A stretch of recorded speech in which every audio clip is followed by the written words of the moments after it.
Hello. The aim of their article is to explain how motor learning theory can help teachers and coaches and other movement professionals design more effective instruction. The authors argue that understanding how people learn motor skills allow instructors to create lessons that improve learning rather than simply teaching drills or repeating demonstrations.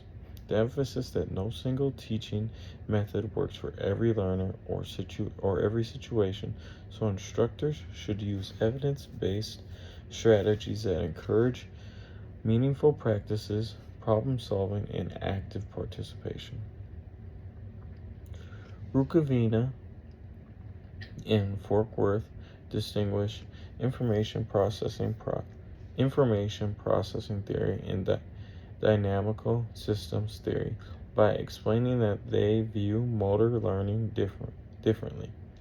Information processing theory compares the brain to a computer. Learners receive information, processes, select a response, and then perform a movement. From this perspective, instruction often focuses on demonstrations, clear explanations, repetition, and corrective feedback so learners can develop the correct movement patterns. The instructor plays a central role in providing information that helps students improve their performance. Dynamical systems theory takes a different approach. Instead of assuming there is one ideal movement pattern, it suggests that movement emerges from interactions between the individual, the task, and the environment. Learners discover movement solutions by adapting to different situations. Rather than simply copying a demonstration, students explore different ways of completing a task and learn through experience. Instructors guide learning by modifying the environment and designing activities that encourage exploration and problem solving. These theories also relate to explicit and implicit learning.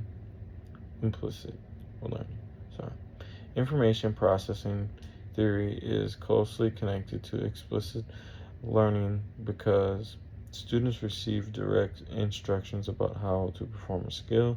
They think about movement mechanics and practice specific techniques.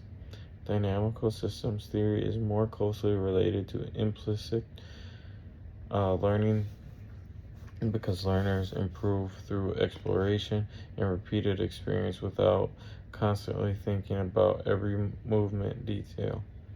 Instead of memorizing instructions, they naturally develop effective movement patterns while interacting with the environment. After reading both the textbook and Rukavani and Forkworth article, I find the dynamical systems and ecological, psychologically perspective more appealing. While explicit instructions is important when introducing a new skill, I believe often learn best when they have opportunities to practice, make mistakes, and discover solutions on their own.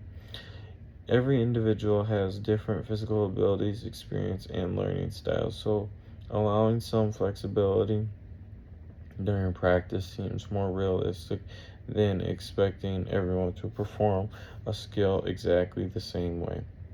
This approach also helps learners become more adaptable because they practice responding to different situations rather than memorizing one movement.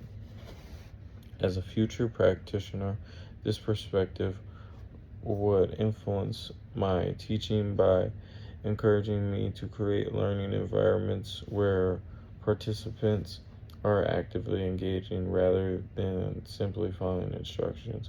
I would still demonstrate skills and provide feedback when necessary, but I would also design activities that require decision making, exploration, and problem solving, for example. Instead of having students repeatedly perform the same drill, I would use game-like situations that require them to adapt their movements based on changing conditions. I believe this approach would improve skill development while also increasing confidence, motivation, and enjoyment. Overall, combining clear instructions with opportunities for exploration would help learners develop both strong motor skills and the ability to apply those skills in the real life situations. Thank you.